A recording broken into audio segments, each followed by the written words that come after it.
Femme noire, femme africaine, autant ma mère, je pense à toi.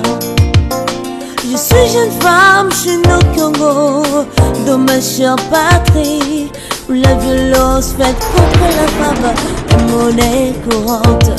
Mais aujourd'hui, je me lève comme une mère pour défendre ma nature, mon avenir et ma progéniture, promouvoir les Congos du Doma.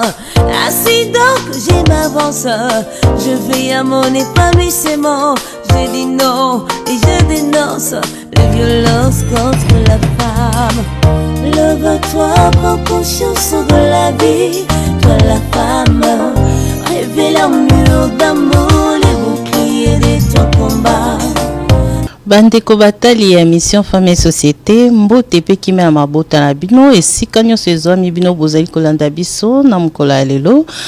Comme d'habitude, des anga wabino Manolia Mawez na sepeli lisusu lelo ko présenter émission oyo mais en dehors il y a plateau ndenge boyebi tozana lolengi mibale to présenta kayango. Il y a des émissions spéciales oyo tosalaka en dehors à plateau eza particulièrement tokozwa moto moko mibale ndenge boyebi émission oyo eza genré mais lelo naza na esengo ya koyamba une grande dame, servante de Dieu, Madame Tazi Kaseya Ngaba. Elle a un message important oyo à quoi annoncer na public, payé en particulier na peuple de Dieu.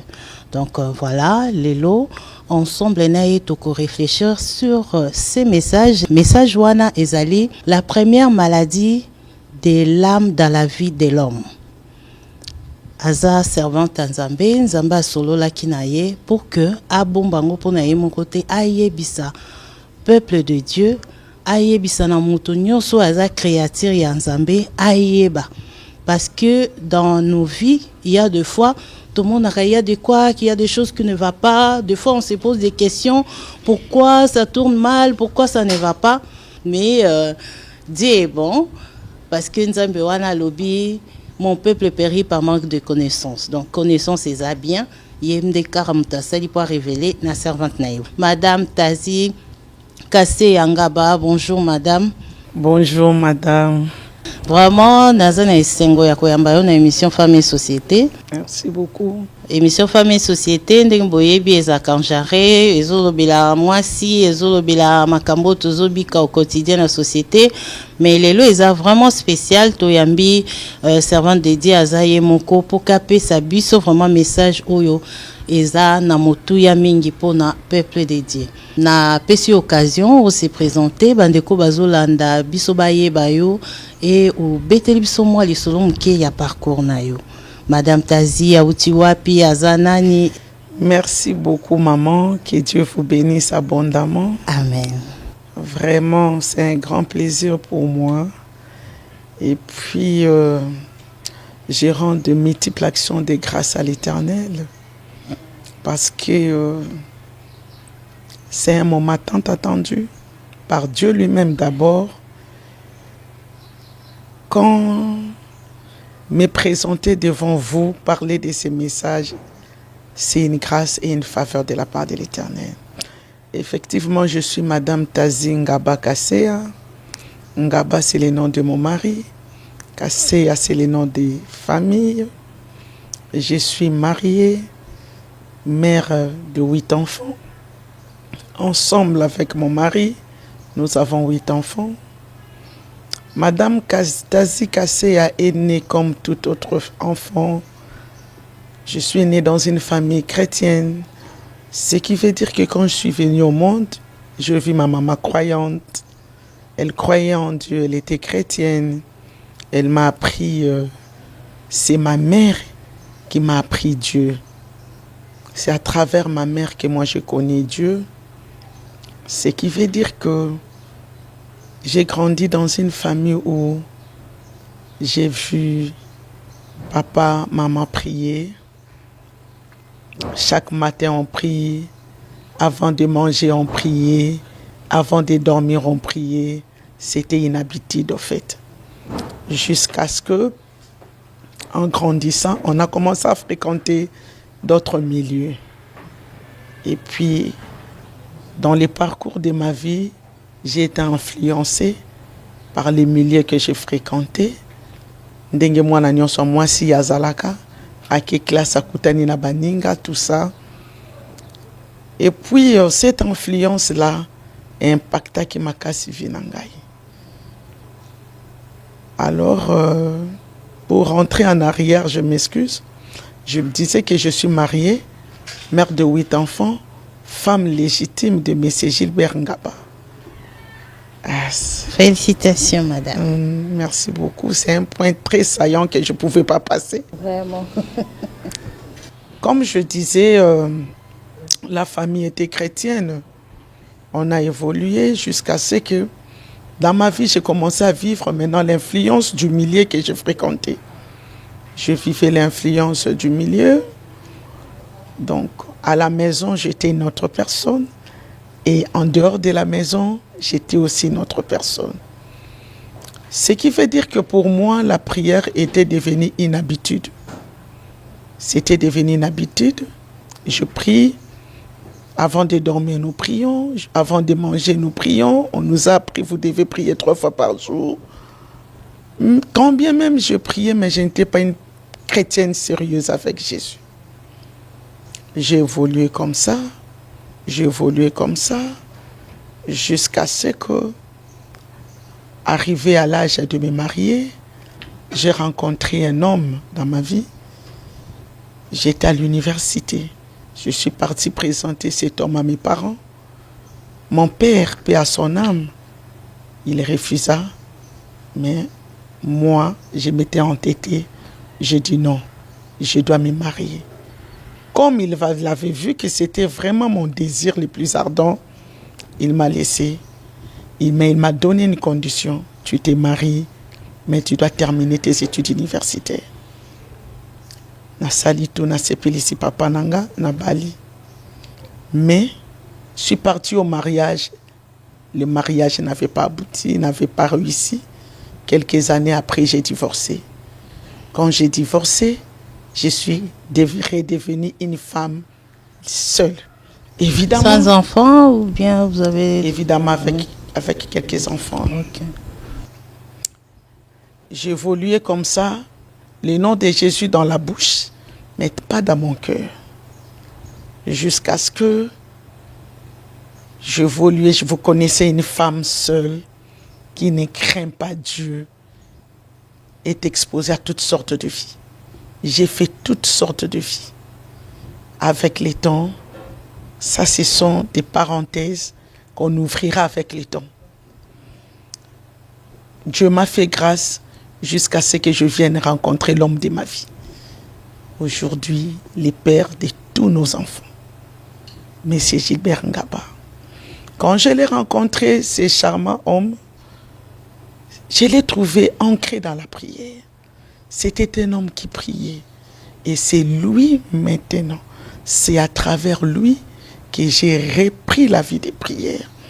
Et puis cette fois-là, j'étais devenue une chrétienne. J'ai cherché maintenant à devenir une chrétienne sérieuse avec Jésus. Et puis je faisais un effort. Il m'encourageait. Et puis petit à petit, j'ai commencé à devenir une chrétienne sérieuse avec Jésus. Mais qu'est-ce qui s'est passé, madame? Quand je me suis dit, j'ai pris la décision de devenir une chrétienne sérieuse avec Jésus, c'est alors que les problèmes ont commencé dans ma vie. Tout a commencé à basculer. L'homme qui m'aimait, je ne voyais plus cet amour. Mon entourage, dans mon travail, dans tout ce que je faisais, plus rien ne marchait. J'ai commencé à me demander, pendant que j'étais une chrétienne moins sérieuse avec Jésus, tout allait bien. Mais dès lors que j'ai commencé à m'enfoncer dans la vie de prière, les premiers troubles qui m'avaient vraiment bouleversé, c'est les troubles dans mon ménage.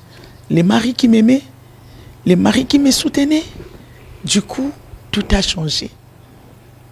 Et j'étais là toujours derrière les amis, derrière les camarades, pour aller parler de mon problème, pour aller parler. Malgré que je parlais, je n'avais pas de solution à mes problèmes. Jusqu'à ce qu'un jour, moi j'ai dit que c'était une voix divine par inconscience. Jusqu'à ce qu'un jour, j'ai senti, pourquoi tu pars? J'ai senti une voix qui me parlait, pourquoi? Quand tu as des problèmes, tu pars toujours relater tes problèmes à tes amis. Et puis j'ai dit, c'est moi-même, en moi-même, ah, c'est vrai, Et puis, solution pour Zwakati. Solution pour Zwakati, maman. Jusqu'à ce que, na komi ko développer intimité dans Nzambe, na komi ko kota na chambre, ko bondela. Ngai moko, et puis quand je priais, je sentais comme si j'ai déposé ma tête sur une épaule. Vraiment. Et puis quand j'ai terminé de prier, de pleurer d'abord, j'ai commencé par des pleurs. Et puis quand je pleurais, après des pleurs, c'était la prière. C'est comme cela que, quand des problèmes commençaient à venir, j'ai commencé à les vaincre. La première des choses que Dieu a commencé à me donner, c'était la maîtrise de soi dans tous les problèmes que j'avais. Quand j'ai eu la maîtrise, j'ai dit que plus rien ne va m'ébranler. C'est alors que le méchant s'est levé dans ma vie. J'étais grosse de ma fille cadette. C'était en 2014. Qu'est-ce qui s'est passé? Je sentais que tout... C'est comme si j'allais mourir, en fait. La santé m'a dérangée. J'étais grosse de 2 semaines, mais mon ventre gonflait comme si j'étais grosse de 2 mois, 3 mois. Mon mari me dira d'aller à l'hôpital. C'est quand je suis partie à l'hôpital qu'on me dira, madame, écoutez, vous avez les kystes ovariens. Avec la grossesse, on doit opérer. Et à 5 semaines de la grossesse, intervenir, on a opéré. Je suis passée par la chirurgie. Après 2 mois, on a laissé l'enfant. Après 2 mois, il y a eu récidive. C'est-à-dire, le même problème qu'on avait enlevé, vous connaissez la récidivité. Oui, c'est encore produit. Voilà. Alors, cette fois-là, les médecins me diront, non, on ne peut rien faire. Tu restes avec cette masse. Quand tu vas accoucher, c'est alors qu'on enlèvera la masse. Et puis, j'ai évolué comme ça, avec beaucoup de peine, beaucoup de difficultés. Au moment de l'accouchement, j'ai accouché, on a enlevé la masse. C'était une grande masse avec le bébé. J'ai tenu mon bébé, j'ai dit gloire au Seigneur. 6 mois après l'accouchement, au début c'était en 2015, il y a eu encore récidive. J'ai eu les bébés, mais il y a récidive. C'est alors que mon mari décidera de me faire voyager à l'étranger pour les soins parce que il se disait, il doit y avoir quelque chose dans cette situation. C'est ainsi que j'étais partie en Afrique du Sud. C'est en Afrique du Sud qu'on va découvrir que j'avais les cancers. Que j'avais les cancers de l'ovaire.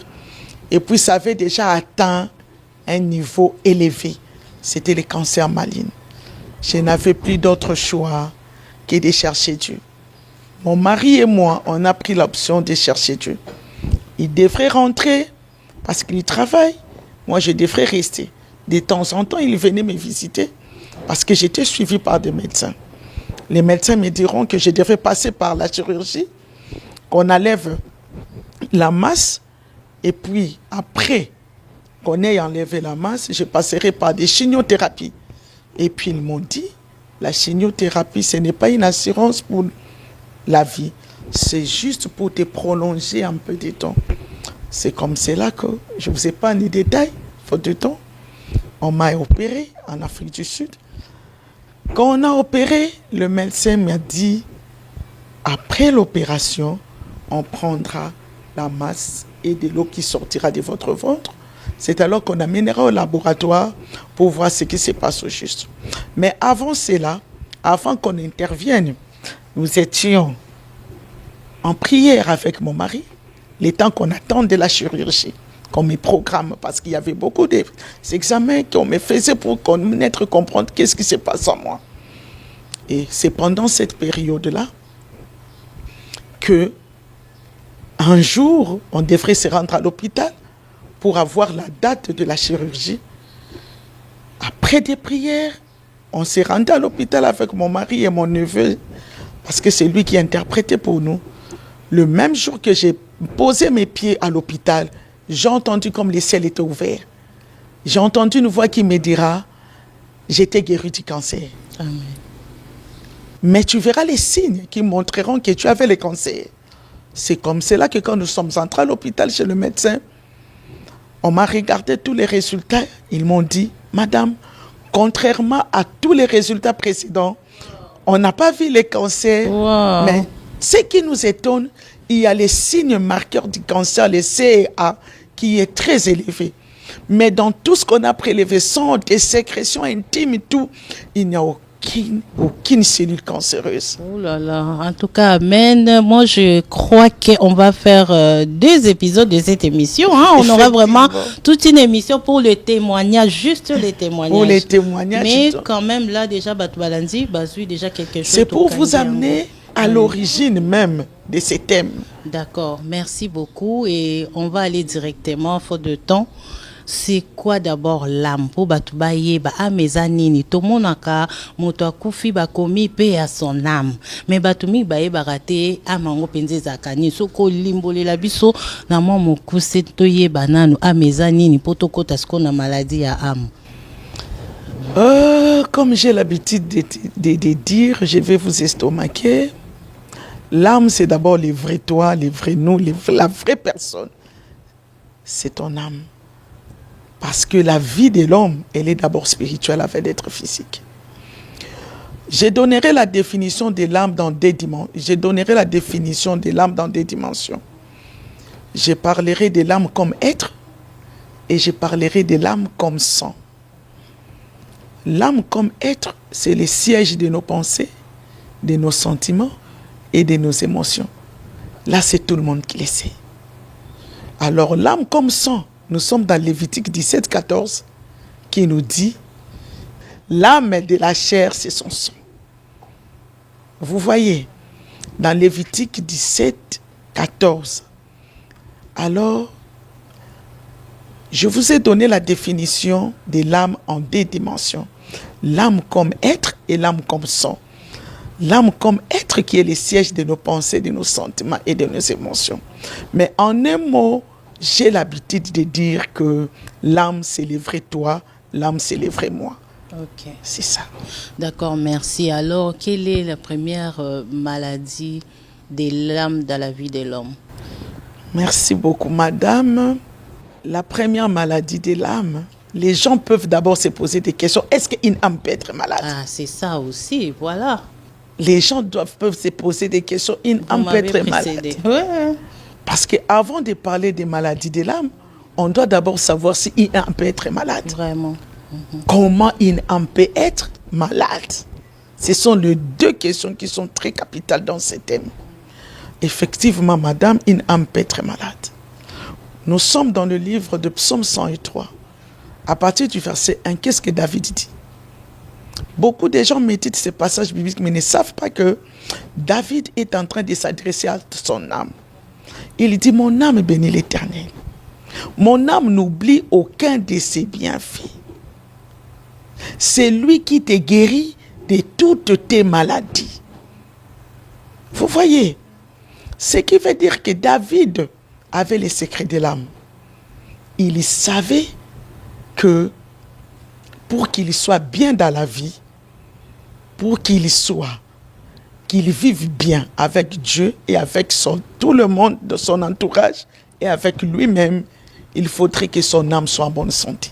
Oui, même je me rappelle d'un verset, c'est l'apôtre Paul, hein, je veux que tu prospères à tous égards comme l'état de voilà. Ton âme. Oh. Il y a des fois, on lit des versets, mais on ne se rend pas compte. On ne se rend pas compte, effectivement. Pour comprendre qu'est-ce que ces versets veulent dire. Ok.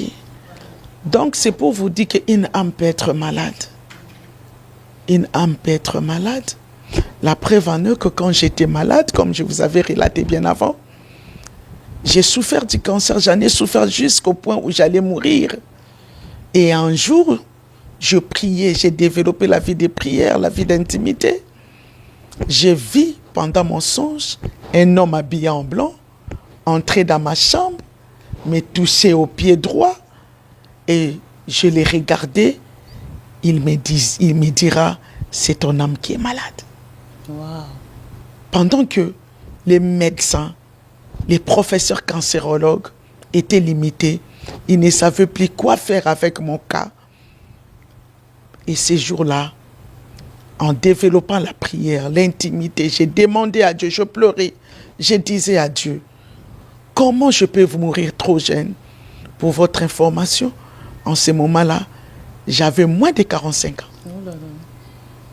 Alors je me disais, comment je peux mourir à temps, laisser les enfants? Et quand Dieu est venu me dire que c'est ton âme qui est malade, je me suis réveillée, j'ai dit, quel rapport? C'est comme toi, si tu t'es donné, une âme peut être malade. Je me dis, quel rapport qu'il y a entre mon âme et mon corps? Malgré cela, je continue toujours à prier, bien que je n'avais pas compris le message que Jésus-Christ était venu me donner. J'ai continué dans la prière, j'ai évolué. Un jour, 2 jours, 3e jour, je pleurais parce que j'avais développé une discipline de prière. Je me voyais partir, laisser mon mari, laisser mes enfants. J'ai dit, moi, je ne peux pas mourir, moi, je dois chercher Dieu.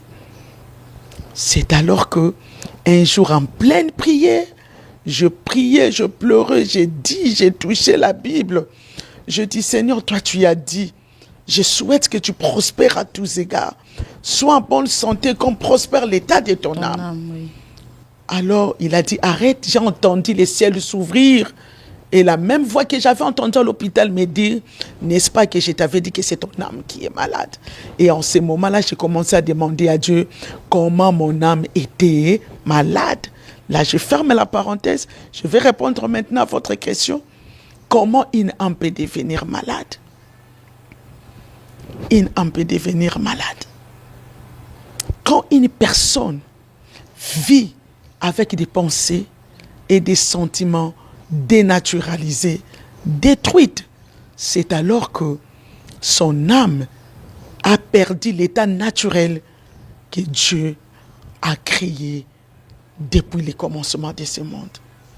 Donc, quand l'âme perd son état naturel, Dans des bons sens. les bons sens, parce que depuis la création du monde, Dieu a voulu que l'homme vive avec sa pensée, avec son intelligence, avec sa sagesse. Mais qu'est-ce que le diable a fait? Il est venu, la première des choses qu'il est venu détruire dans la vie de l'homme, c'était l'âme de l'homme. Il savait, dès lors que l'homme ne vit pas avec une âme en bon état, il sera difficile à cette personne de prospérer à tous égards. Je peux continuer? Oui, je vous en prie. Ok. Quand est-ce que l'âme de l'homme était devenue malade? C'est depuis les jardins d'Éden. Ok. Vous savez, quand Dieu a créé l'homme, comme je viens de le dire, il a voulu que l'homme puisse vivre avec sa pensée. Dans la pensée de Dieu, il y a 3 choses qui sont cachées. Il y a la parole de Dieu qui est cachée, il y a l'intelligence de Dieu, il y a la sagesse de Dieu. La preuve en est que quand Dieu a créé l'homme, qu'est-ce qu'il a fait? Il a béni l'homme, il a rempli l'homme des paroles de bénédiction. La première des choses. Mais c'est qu'on n'a pas vu comment Dieu a donné à l'homme son intelligence et sa sagesse. Mais tout ce que la Bible nous montre, la Bible nous démontre que Dieu démontre à l'homme, tu as mon intelligence, tu as ma sagesse. Les jours que Dieu a créé tous les animaux, il donna à l'homme les animaux. Madame, ce n'est pas Dieu qui avait donné les noms des animaux, c'est l'homme. Adam, oui. C'était une façon pour Dieu de montrer à l'homme, tu as mon intelligence, tu as ma sagesse. Vous comprenez? Maintenant, l'homme a commencé à vivre avec la pensée de Dieu. Dès lors qu'on vit avec la pensée de Dieu, on réfléchit comme Dieu, on fait les choses comme Dieu, on est Dieu. À la seule différence de notre Dieu créateur qui est esprit, nous sommes un Dieu physique pour gérer les physiques de Dieu. Tout ce que Dieu a fait physiquement. C'est ça la première des choses qui a causé la jalousie dans la vie. Ce qui a attiré la jalousie, ce qui a énervé les méchants, c'est parce que l'homme vivait avec la pensée de Dieu. Alors au jardin d'Éden, quand le méchant est venu, le serpent, je l'appelle méchant, qu'est-ce qu'il a voulu faire en premier lieu? C'était de déstabiliser l'homme. Comment? En enlevant la pensée de Dieu dans l'homme. Nous savons que la pensée de l'homme est constituée, madame, de tout ce que l'homme entend, de tout ce que l'homme voit et de tout ce que l'homme vit. Ce que tu n'as jamais entendu, ce que tu n'as jamais vu, ce que tu n'as jamais vécu, ne sera jamais dans votre tête. Alors l'homme ne vivait qu'avec la parole de Dieu, avec tout ce que Dieu avait sémé en lui. Mais les jours que l'homme avait laissé l'oreille au serpent, c'est ces jours-là que tout avait basculé dans la tête de l'homme. Toute la parole de Dieu qui était dans l'homme avait quitté l'homme. Pourquoi? Parce que l'homme a écouté la parole du serpent au lieu de les repousser, parce qu'il en avait la force. Au lieu de repousser, il n'a pas repoussé la parole. Il a laissé la parole du méchant incarner en lui. Automatiquement, la parole de Dieu a quitté. Dès lors que la parole de Dieu quitte, la pensée de Dieu quitte l'homme, l'intelligence de Dieu quitte l'homme et la sagesse de Dieu quitte l'homme, c'est maintenant la pensée du méchant. C'est pourquoi vous voyez dans le livre de Genèse, chapitre 6, à partir du verset 4, 5, 6 et en bas, vous allez voir que la Bible nous dit, Dieu, il s'est repenti d'avoir créé l'homme. Parce que l'homme n'est commencé qu'à vivre avec la méchanceté. C'est-à-dire toute la pensée de l'homme était remplie de la méchanceté. L'âme de l'homme n'avait plus la pensée de Dieu. L'âme de l'homme était dénaturalisée. C'est depuis les jardins d'Éden. C'est en ce moment-là que l'âme de l'homme a été détruite. Et jusqu'à aujourd'hui, l'homme ne vit qu'avec la méchanceté. C'est ça la maladie de l'âme. En tout cas, nous courons derrière les temps. Tant des hommes ont coussé, mais comme il y a la première maladie, c'est que dans la maladie de l'homme, dans l'âme de l'homme, il y a plusieurs maladies. Il y a plusieurs maladies. La première maladie de l'âme de l'homme, c'est la défaillance de la mémoire. C'est la défaillance de la mémoire. Qui n'est rien d'autre que la folie. Ok, donc motobois qui bon sens naïe effectivement. Et c'est pourquoi, madame, la Bible nous dit dans Romains 12, 2 que nous devons être transformés par le renouvellement de l'intelligence. La transformation dans la vie de l'homme. Dès lors que l'homme ne cherche pas à retourner dans son âme, dans sa tête, la pensée de Dieu, l'intelligence de Dieu, la sagesse de Dieu, maman, l'homme vit dans la folie.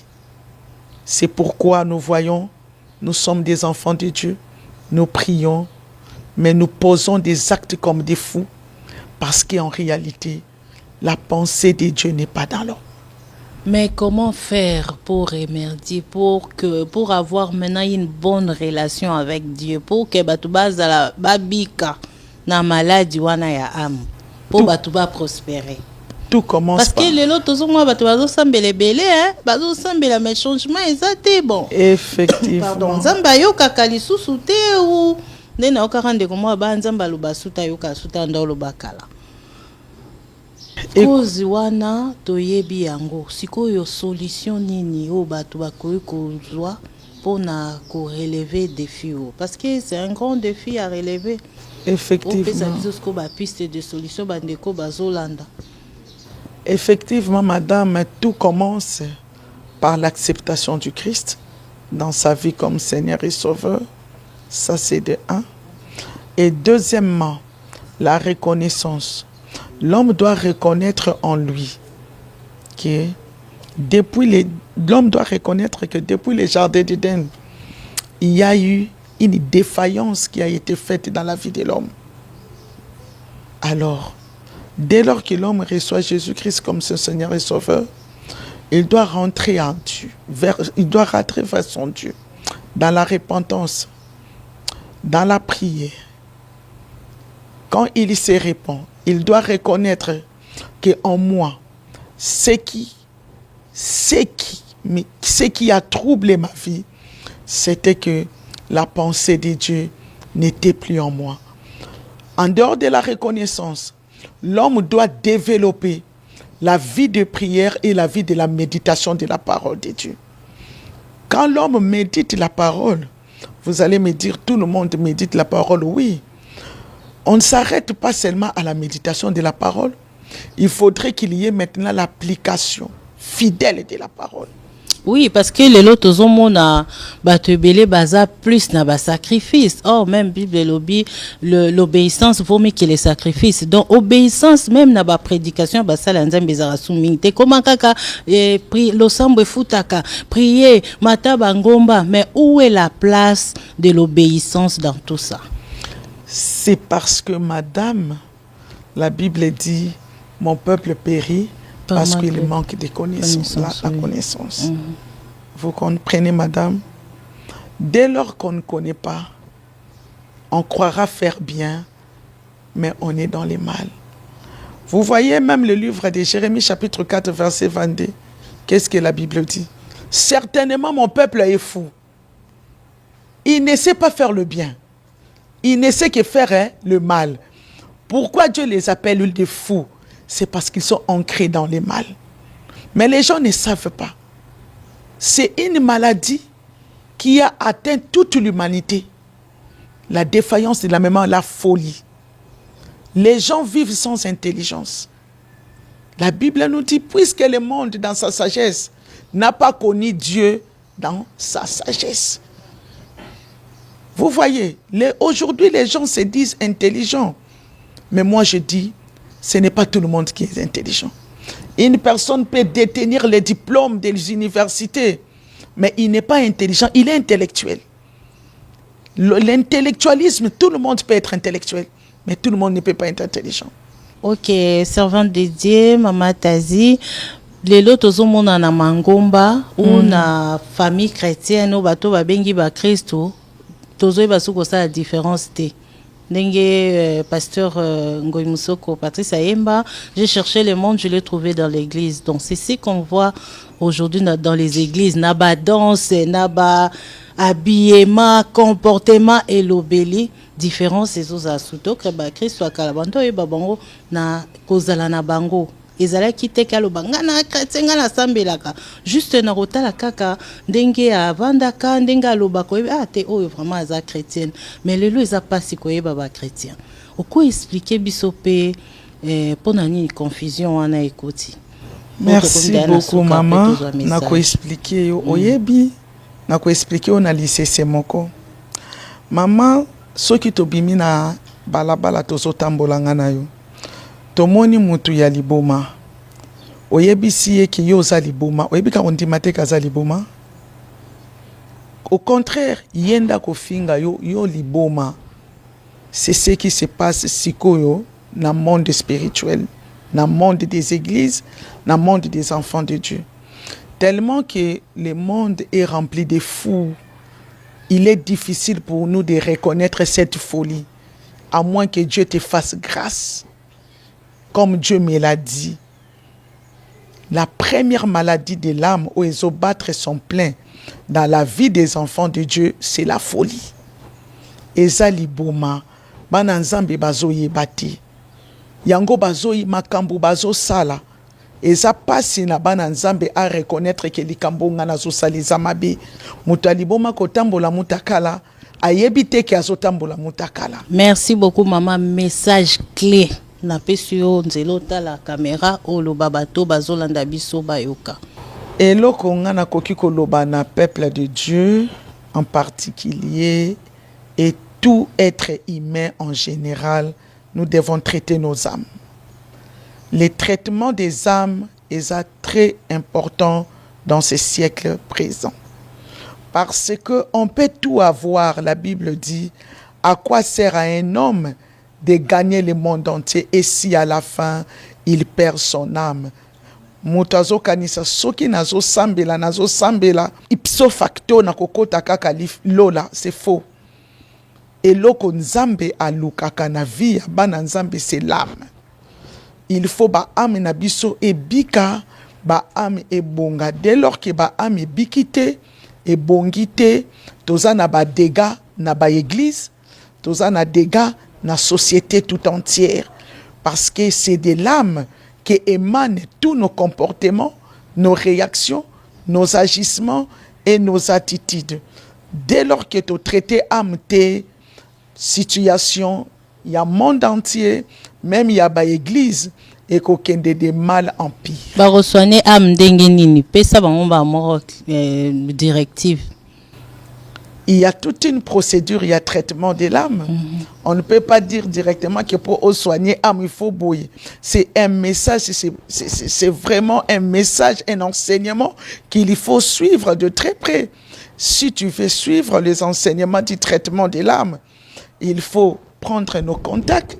Nos contacts seront là, disponibles, et nous vous montrerons comment nous fonctionnons et puis dans quel cadre nous fonctionnons. C'est vraiment, ce sont des enseignements bien précis pour le traitement de l'âme. Okolobamba mon côté que salabu. Mais nzela no ya mukuse eza repentance, batuba qui na repentance c'est batuba yamba Yesu, batuba se repentir, mais ils doivent se repentir vrai. Parce que dans l'église, nous sommes repentance, c'est comment? Parce que repentance, il faut être à la base dans le domaine de l'âme. Pour la Bible, l'âme qui pêche, c'est celle qui mourra. Alors, dès lors que au bandit qu'on se repentir sincèrement, osons reconnaître qu'au niveau de ton âme, il y a un problème. Et que tu demandes à Dieu de te révéler les problèmes rattachés à ton âme. Et que tu puisses traiter cela dans la prière. C'est comme cela que tu commences le processus du traitement de l'âme. Merci beaucoup, Madame Tazi Ngaba Kaseya. Occupez sa contact numéro de téléphone rapidement pour te communiquer souka bato ba osepela ko contacter. C'est les 081 35 90 272 081 39 12 850. Ko bandela isusu 081 35 90 272 081 39 12 850. Merci beaucoup. Na occasion qui toko pesi biso, j'espère exemple il y a liboso me asukate parce que message est vraiment moulayi, il faut aussi sango nyonso pozo angambote et pas nzambe. Merci beaucoup. En tout cas, merci Madame Tazi toko na suka. Merci beaucoup. Coucou na papa Molongani bana rapidement. Je salue mon mari, je salue tous les enfants Ngaba. Je salue tous les élus de la faveur de Dieu de par le monde entier. Et je salue tout enfant de Dieu et non-enfant de Dieu. Je sais que quand vous suivrez ces messages du traitement de l'âme, c'est alors que Tokozonga Nakati Arai. L'Éternel vous bénisse. Amen, amen. Merci na bande konyoso bolandi biso émission et rediffusion ezali dimanche na 9h30 et ngawa bino Manuel Mawezi tokutani mardi prochain sur la même chaîne même heure. Merci na fondation Dieu merci Masongi notre partenaire, merci na cordon Francis Molengo, merci na madame Akash Berthe, coordonnatrice générale, il y a le réseau des femmes des entreprises du Congo. Et d'ici là, Botikali Malam, Kimia Pesengola Mabota Nabino, Tokutani Mbala Yassima. Merci. Femme africaine, oh toi ma mère, je pense à toi. Je suis jeune femme, je suis au Congo, dans ma chère patrie, où la violence faite contre la femme est monnaie courante. Mais aujourd'hui, je me lève comme une mère pour défendre ma nature, mon avenir et ma progéniture. Promouvoir les Congos du Doma. Ainsi donc je m'avance, je veille à mon épanouissement. Je dis non et je dénonce les violences contre la femme. Lève-toi, prends conscience de la vie.